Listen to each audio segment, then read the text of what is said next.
প্রিয় আবু বকর কিভাবে করব তোমার শান বয়ান। আলহামদুলিল্লাহি রাব্বিল আলামিন ওয়াসসালাতু ওয়াসসালামু আলা সাইয়্যিদিল মুরসালিন আম্মা বা'দ ফাআউযু বিল্লাহি মিনাশ শাইতানির রাজীম বিসমিল্লাহির রহমানির রহিম। আসসালাতু ওয়াসসালামু আলাইকা ইয়া রাসূলাল্লাহ, আসসালাতু ওয়াসসালামু আলাইকা ইয়া হাবিবাল্লাহ, আসসালাতু ওয়াসসালামু আলাইকা ইয়া নবিয়াল্লাহ ওয়া আলা আলিকা ওয়া আসহাবিকা ইয়া নূরাল্লাহ। মাদানী চ্যানেলের দর্শকবৃন্দ, কাছে কিংবা দূরে থেকে, দেশে কিংবা প্রবাস থেকে যারাই আমাদের সাথে আছেন সবাইকে জানাই একরাশ প্রীতি ও শুভেচ্ছা। আমাদের এই অনুষ্ঠানের নাম হচ্ছে ইসলামের প্রথম খলিফা। নাম শুনে হয়তো বুঝে গিয়েছেন যে এই অনুষ্ঠানের মধ্যে কার জীবনী নিয়ে আলোচনা হবে।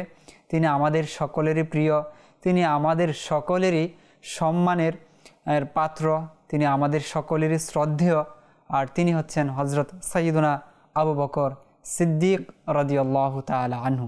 আমরা তার জীবনীর বেশ কিছু দিক নিয়ে আলোচনা করব, জানব তার জীবনীর মধ্যে কী শিক্ষণীয় বিষয় রয়েছে আমাদের জন্য, এবং তার ব্যাপারে কোরআন ও হাদিসে কি এসেছে, কি শান ও মর্যাদা তার রয়েছে, সেই বিষয়গুলো ইনশাআল্লাহ আমরা এই অনুষ্ঠানের মাধ্যমে জানার চেষ্টা করব। আসুন অনুষ্ঠানের শুরুতেই আমরা দুরূদ শরীফের একটি ফজিলত শ্রবণ করে নিই। প্রিয় নবী রসুল আরবি সাল্লাল্লাহু আলাইহি ওয়াসাল্লাম ইরশাদ করেছেন, লা ইয়ারিদান্নাল হাউদা আলাইয়া আকওয়ামুন মা আরিফুহুম ইল্লা বিকাসরাতিস সালাতি আলাইয়া।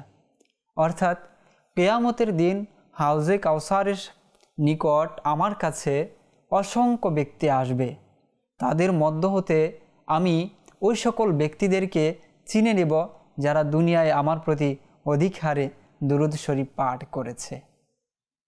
তো কে বা না চাইবে যে কিয়ামতের দিন ভয়াবহ অবস্থায় হাউজে কাউসারের নিকট হুজুর সাল্লাল্লাহু আলাইহি ওয়াসাল্লামের সান্নিধ্য লাভ করা এবং হুজুর সাল্লাল্লাহু আলাইহি ওয়াসাল্লাম নিজের উম্মত বলে সেখানে পরিচয় দেওয়া, এটা আমরা সকলেই চাই।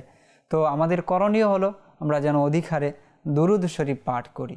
আসুন অনুষ্ঠানের বরকতে আমরা একবার দুরূদ শরীফ পাঠ করে নিই। সাল্লু আলাল হাবিব সাল্লাল্লাহু তাআলা আলা মুহাম্মদ সাল্লাল্লাহু আলাইহি ওয়াসাল্লাম। আজ আমরা হযরত সাইয়্যিদুনা আবু বকর সিদ্দিক রাদিয়াল্লাহু তাআলা আনহুর জীবনীর সেই দিকটা নিয়ে আলোচনা করব, যে বিষয়ে যেখানে হুজুর সাল্লাল্লাহু আলাইহি ওয়াসাল্লাম বিভিন্ন ক্ষেত্রে, বিভিন্ন জায়গায়, বিভিন্ন উপলক্ষে আবু বকর সিদ্দিক রাদিয়াল্লাহু তাআলা আনহুর শান ও শওকত, মান, মর্যাদা আমাদের সামনে তুলে ধরেছেন। অর্থাৎ হুজুর সাল্লাল্লাহু আলাইহি ওয়াসাল্লামের মুখে আবু বকর সিদ্দিক রাদিয়াল্লাহু তাআলা আনহুর শান ও মর্যাদা।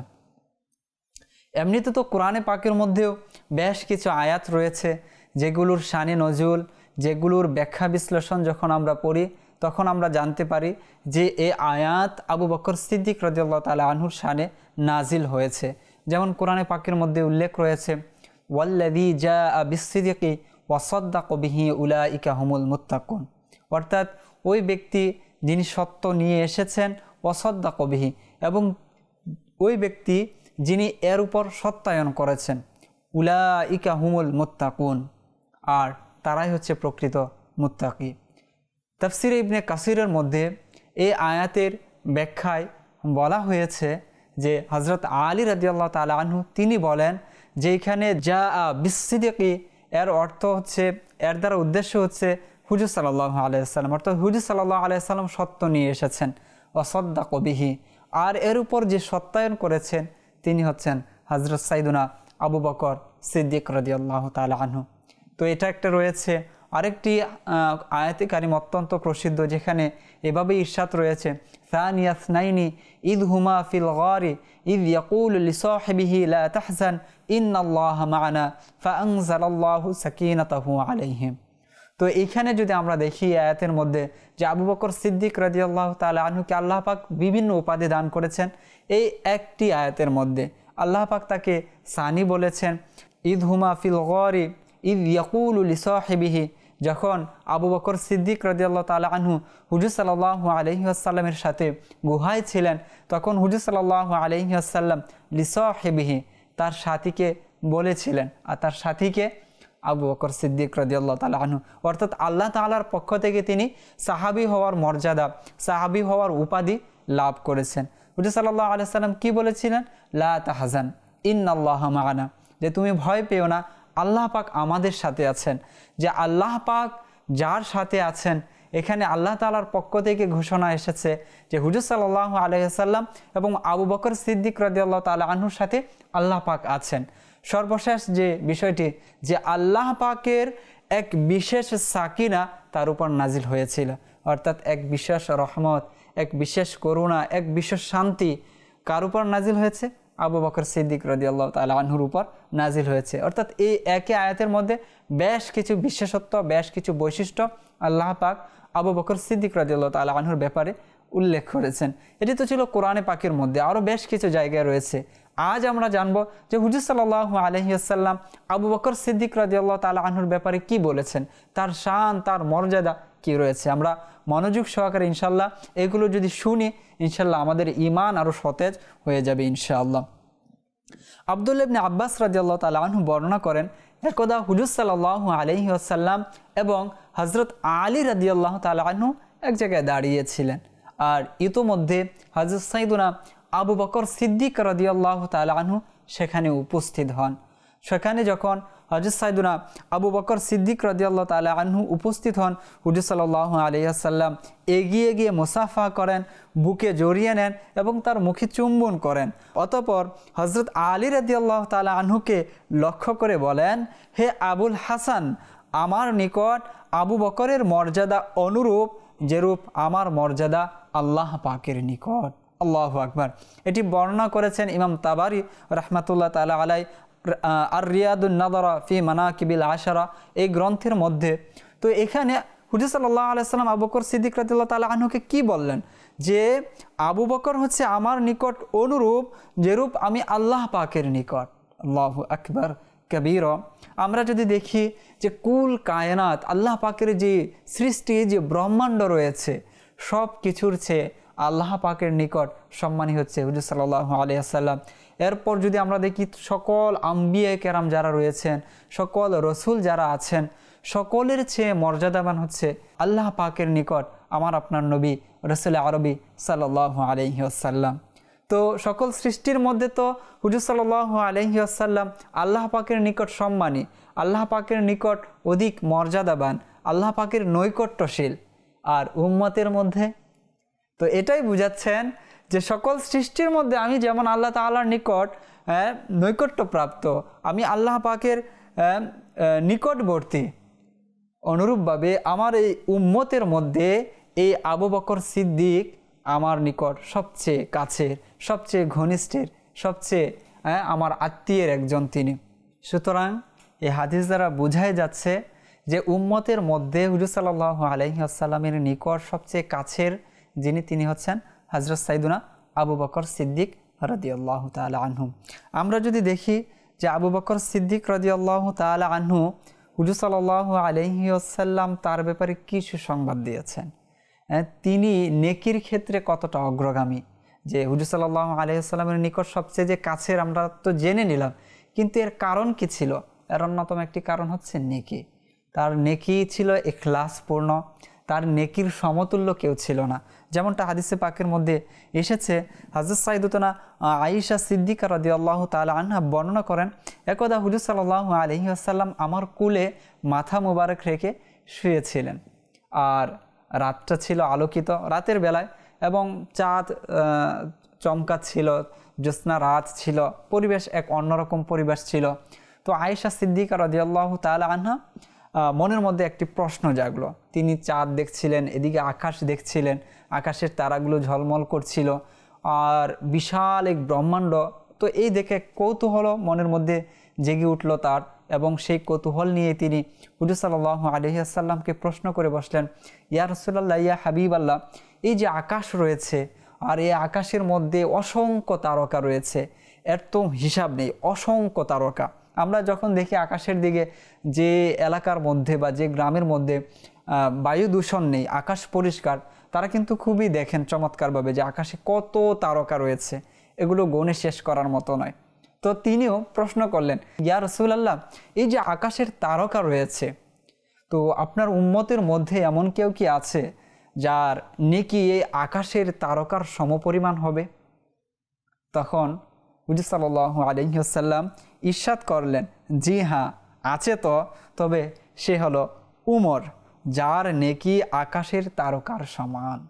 আল্লাহু আকবার।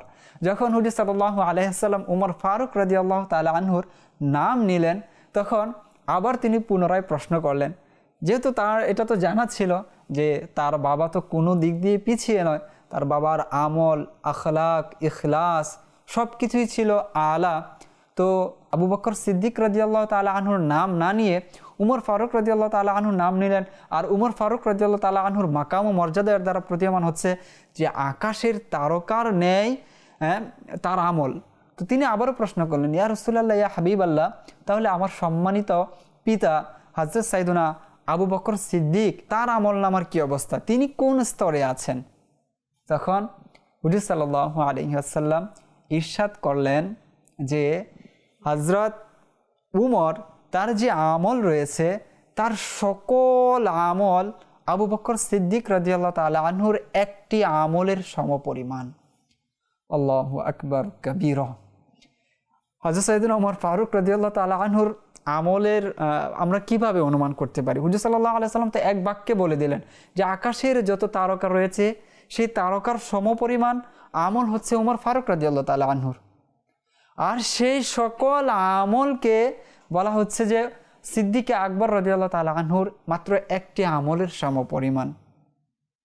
তাহলে তার মাকাম কোথায়, তার মর্যাদা কোথায়, আল্লাহ পাকের দরবারে তার মকবুলিয়াত কীরকম রয়েছে, এই হাদিস দ্বারা কিন্তু আমাদের প্রতীয়মান হয়ে যায়।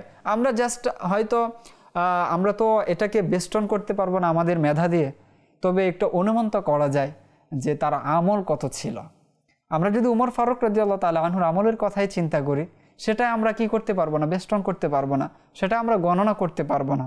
কেননা হুজুর সাল্লাল্লাহু আলাইহি ওয়াসাল্লাম উমর ফারুক রাদিয়াল্লাহু তাআলা আনহুর ব্যাপারে বলেছেন যে আমার পরে যদি কেউ নবী হতো তাহলে উমর হতো। তো সেই ব্যক্তির ইবাদত বলা হচ্ছে তার সকল ইবাদত হযরত সাইয়েদুনা আবু বকর সিদ্দিক রাদিয়াল্লাহু তাআলা আনহুর একটি ইবাদতের, একটি নেকির সমপরিমাণ। আল্লাহু আকবার কবীরা। এই হাদিসের ব্যাখ্যায় মুফতি আহমদ ইয়ারখান নাঈমি রাহমাতুল্লাহ তাআলা আলাইহি অত্যন্ত চমৎকার ব্যাখ্যা করেছেন।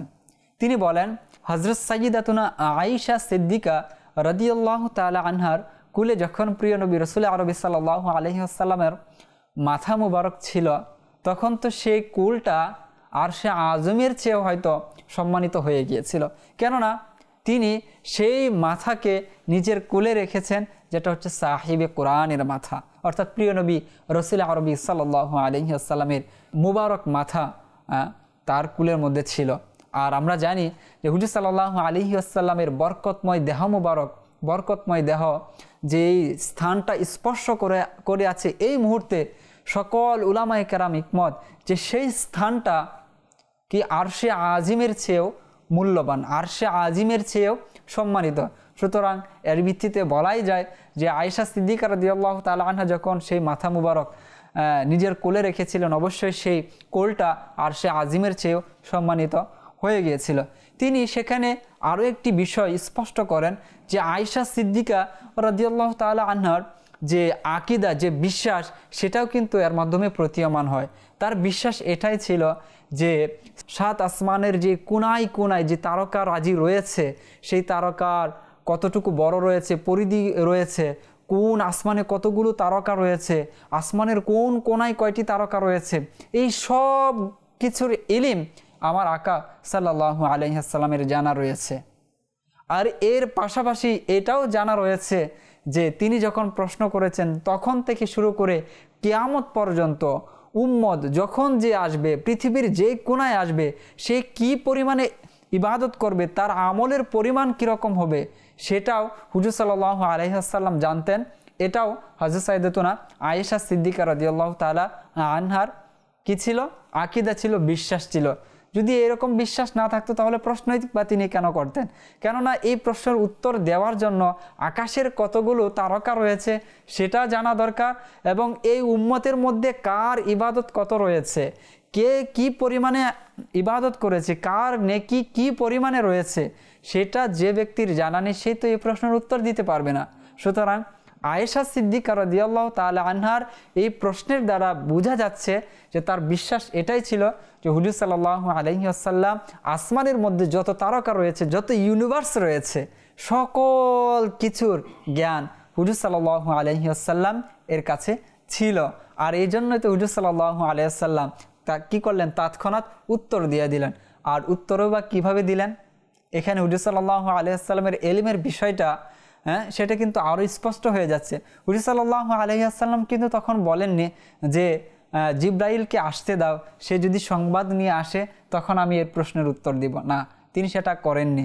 হুজুর সাল্লাল্লাহু আলাইহি ওয়াসাল্লাম কিন্তু এটা বলেননি যে খাতা কলম নিয়ে এসো, আমি একটু হিসাব নিকাশ করি, এরপর আমি তোমাকে উত্তর দিচ্ছি। এটাও কিন্তু হুজুর সাল্লাল্লাহু আলাইহি ওয়াসাল্লাম করেন। হুজুর সাল্লাল্লাহু আলাইহি ওয়াসাল্লাম তৎক্ষণাৎ জবাব দিয়ে দিলেন, যেমনটা সকল কিছু তার চোখের সামনে ছিল। আল্লাহু আকবার কবীর। হুজুর সাল্লাল্লাহু আলাইহি ওয়াসাল্লামের ইলম কেমন ছিল, ইলমের পরিধি কতটা ব্যাপক ছিল, এই প্রশ্নের মাধ্যমে আমাদের নিকট সেটি আরও স্পষ্ট হয়ে গেল।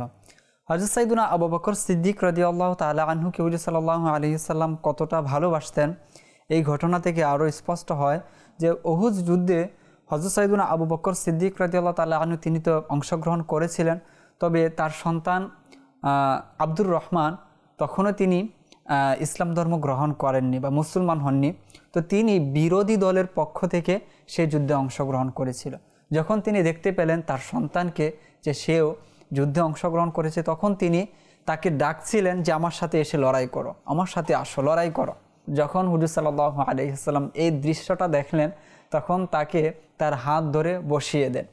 যখন হুজুর সাল্লাল্লাহু আলাইহি ওয়াসাল্লাম তাকে এভাবে বসিয়ে দেন তখন তিনি হুজুর সাল্লাল্লাহু আলাইহি ওয়াসাল্লামের নিকট আরজ করলেন, ইয়া রাসূলুল্লাহ, ইয়া হাবিবাল্লাহ, আপনি আমাকে অনুমতি দিলে আমি শত্রুদের প্রথম কাতারে, প্রথম যে সারি রয়েছে, আমি সেখানে প্রবেশ করে আমি তাদের উপর হামলা করব, লড়াই করব। তখন হুজুর সাল্লাল্লাহু আলাইহি ওয়াসাল্লাম তাকে ভালোবেসে বললেন, হে আবু বকর, এখনও তোমার থেকে আমাদের অনেক উপকার নেওয়া বাকি রয়েছে, আমরা এখনও তোমার থেকে অনেক উপকার নিতে পারি, সুতরাং এত তাড়াহুড়োর কোনো কিছু নেই। তখন তাকে বললেন, হে আবু বকর, তুমি কি জানো তোমার মর্যাদা আমার নিকট চোখ ও কানের ন্যায়, অর্থাৎ আমার চোখ, আমার ও কান যতটা আমার নিকট পছন্দনীয়, যতটা আমার জন্য উপকারী, সুতরাং তুমি হচ্ছে অনুরূপ। আমার চোখ, আমার কান যতটা আমার জন্য উপকারী, তুমি হচ্ছে অনুরূপ। এটা একটা উদাহরণ দেওয়া হলো। আমরা আসলে যদি দেখি বিষয়টা যে আমার চোখ, আমার কান আমার কাছে কতটা প্রিয়, আমার কতটা প্রয়োজন, এগুলো আমরা আমাদের দৈনন্দিন যত কাজ আছে আমরা আমাদের চোখ দিয়ে দেখে করছি, আমরা অন্যের কথা শুনছি কান দিয়ে, তো এটা আমাদের অনেক উপকারী। তো হযরত সাইয়্যিদুনা আবু বকর সিদ্দিক রাদিয়াল্লাহু তাআলা আনহুকে হুজুর সাল্লাল্লাহু আলাইহি ওয়াসাল্লাম মূলত নিজের চোখ এবং নিজের কান বানিয়ে নিয়েছেন। যেভাবে এগুলো আমার জন্য উপকারী, যেগুলো আমার সর্বদা সাথে থাকে, সর্বদা কাজে আসে, অনুরূপভাবে হে আবু বকর তুমি হচ্ছে অনুরূপ আমার নিকট। আল্লাহু আকবার কবীর। এটা হচ্ছে এক নৈকট্যতাও এর মাধ্যমে বোঝা যাচ্ছে যে কতটা কাছের হলে পরে এরকম উদাহরণ দেওয়া যায়, কতটা কাছের হলে পরে, কতটা মহব্বতের হলে পরে এরকমভাবে বলা যায়, এরকমভাবে ইরশাদ করা যায়। এর মধ্যে হুজুর সাল্লাল্লাহু আলাইহি ওয়াসাল্লাম কিন্তু এই বর্ণনাগুলোর মাধ্যমে আমাদেরকে বিভিন্ন সমাধানও দিয়ে দিচ্ছেন যে আবু বকর সিদ্দিক রাদিয়াল্লাহু তাআলা আনহুর যে সর্বাধিক কাছের হওয়া, খলিফায়ে আউয়াল হওয়া, আর মুসলিম জাহানের প্রথম খলিফা হওয়ার বিশেষ ইঙ্গিতগুলো কিন্তু আমরা এই হাদিসগুলোর মাধ্যমে পেয়ে যাই যে তিনি হুজুর সাল্লাল্লাহু আলাইহি ওয়াসাল্লামের কতটা কাছের, কতটা মহাব্বতের, কতটা আদরের ছিলেন। আমরা যদি অন্য একটি হাদিসের মধ্যে দেখি যে হুজুর সাল্লাল্লাহু আলাইহি ওয়াসাল্লামের নিকট আবু বকর সিদ্দিক রাদিয়াল্লাহু তাআলা আনহু কতটা পছন্দের ছিলেন, কতটা ভালোবাসার ছিলেন। তো একদা হযরত সাইয়্যিদুনা আবু বকর সিদ্দিক এবং উমর ফারুক রাদিয়াল্লাহু তাআলা আনহুর মাঝে কোনো একটি বিষয়ে মনোমালিন্য হয়ে যায়। তো এরপর হযরত সাইয়্যিদুনা আবু বকর সিদ্দিক রাদিয়াল্লাহু তাআলা আনহু নিজের জামার আস্তিন ধরে হুজুর সাল্লাল্লাহু আলাইহি ওয়াসাল্লামের নিকট উপস্থিত হন। এই দৃশ্য দেখে হুজুর সাল্লাল্লাহু আলাইহি ওয়াসাল্লাম আবু বকর সিদ্দিক রাদিয়াল্লাহু তাআলা আনহুকে বলেন, হে আবু বকর, মনে হচ্ছে তোমার আর তোমার বন্ধুর মধ্যে কোনো একটি বিষয় নিয়ে মনোমালিন্য হয়েছে, অসন্তুষ্টির কোনো একটি বিষয় তোমাদের মধ্যে ঘটেছে। তখন তিনি বলেন, ইয়া রাসূলুল্লাহ, ইয়া হাবিবাল্লাহ, হ্যাঁ, হযরত উমরের সাথে একটি বিষয় নিয়ে আমার অসন্তুষ্টি হয়ে গেছে, মনোমালিন্য হয়ে গেছে, আর আমি তাকে কিছু কটু কথা বা কঠোরতার সাথে কিছু আমি কথা বলেছি। পরবর্তীতে আমি লজ্জিত হয়ে তার কাছে আমি ক্ষমাও চেয়েছি, কিন্তু সে আমাকে ক্ষমা করেনি। যখন এই বিষয়টা প্রিয় নবী রাসূল আরবি সাল্লাল্লাহু আলাইহি ওয়াসাল্লাম শুনলেন, তখন তার জন্য বলেন যে আল্লাহ পাক তোমাকে ক্ষমা করে দিন, আল্লাহ পাক তোমাকে ক্ষমা করে দিন। এই কথাটা তিনি 3 বার বলেন। কিছুক্ষণ পর হযরত সাইয়েদুনা উমর ফারুক রাদিয়াল্লাহু তাআলা আনহু তিনিও অনুতপ্ত হলেন, তিনিও লজ্জিত হলেন যে এটা আমি কি করলাম। আবু বকর সিদ্দিক রাদিয়াল্লাহু তাআলা আনহুর সাথে তো আমার এটা করা উচিত হয়নি। তো তিনিও লজ্জিত হয়ে আবু বকর সিদ্দিক রাদিয়াল্লাহু তাআলা আনহুর বাড়িতে চলে যান। গিয়ে দেখেন সেখানে আবু বকর সিদ্দিক রাদিয়াল্লাহু তাআলা আনহু উপস্থিত নেই। তো তিনি বুঝতে পারলেন যে তিনি অবশ্যই প্রিয় নবী রাসূল আরবি সাল্লাল্লাহু আলাইহি ওয়াসাল্লামের দরবারে উপস্থিত আছেন। তো কাল বিলম্ব না করে সেখানেই তিনিও উপস্থিত হলেন। যখন উপস্থিত হলেন, তাকে দেখে হুজুর সাল্লাল্লাহু আলাইহি ওয়াসাল্লামের চেহারা লাল হয়ে যায়, যে সেখানে কিছুটা গোসা চেহারার মাধ্যমে প্রকাশ পাচ্ছিল। এই দৃশ্য যখন হযরত সাইয়েদুনা আবু বকর সিদ্দিক রাদিয়াল্লাহু তাআলা আনহু দেখলেন, তো হুজুর সাল্লাল্লাহু আলাইহি ওয়াসাল্লামের হাঁটুর মধ্যে হাত রেখে তিনি বারবার বিনয়ের সাথে বলতে লাগলেন, ইয়া রাসূলুল্লাহ, ইয়া হাবিবাল্লাহ, যা কঠোরতার সাথে কথা বলার সেটা তো আমি বলেছি উমরকে, ইয়া রাসূলুল্লাহ, তার প্রতি আপনি রাগান্বিত হয়েন না। যখন এভাবে 2 বার বললেন, তখন প্রিয় নবী সাল্লাল্লাহু আলাইহি ওয়াসাল্লাম এভাবে ইরশাদ করেন, আমাকে তোমাদের নিকট রাসূল বানিয়ে প্রেরণ করা হয়েছিল, আর তোমরা সবাই আমাকে মিথ্যা প্রতিপন্ন করেছিলে, আর আবু বকর সিদ্দিক আমার উপর ঈমান আনয়ন করেছিল। অতঃপর তার জান ও মাল আমার জন্য উৎসর্গ করেছে। তোমরা আমার বন্ধুর বিষয়াদি আমার খাতিরে বরদাস্ত করতে পারো না। প্রিয় নবী সাল্লাল্লাহু আলাইহি ওয়াসাল্লাম এটি দ্বিতীয়বার ইরশাদ করলেন। অর্থাৎ প্রথমত হুজুর সাল্লাল্লাহু আলাইহি ওয়াসাল্লাম স্বীকৃতি দিচ্ছেন এখানে যে আবু বকর সিদ্দিক আমার প্রতি নিজেকে কতটা উৎসর্গ করে দিয়েছে। যখন কোনো মানুষ আমার প্রতি ঈমান আনয়ন করছিল না, কেউ আমার সঙ্গ দিচ্ছিল না, কেউ ইসলামের পতাকাকে নিজের হাতে নিচ্ছিল না যে মানুষ অপমান করবে, মানুষ কি বলবে, এই ভয়ে কেউ আমাকে সঙ্গ দিচ্ছিল না, তখন আবু বকর আমাকে সঙ্গ দিয়েছিল, তখন আবু বকর আমাকে সত্যায়ন করেছিল। শুধু তাই নয়, আবু বকর নিজের জান ও মাল আমার জন্য উৎসর্গ করে দিয়েছে। আর এখন তোমরা আমার বন্ধুকে আমার খাতিরে তার কাজগুলো তোমরা তার বিষয়াদিকে বরদাস্ত করতে পারো না। আমার খাতিরে অন্তত হলে তার কোনো বিষয় তোমরা মাফ করে দাও না, যদি ওইরকম কোনো কিছু হয়ে যায়, ওইরকম সিচুয়েশন তৈরি হয়ে যায়।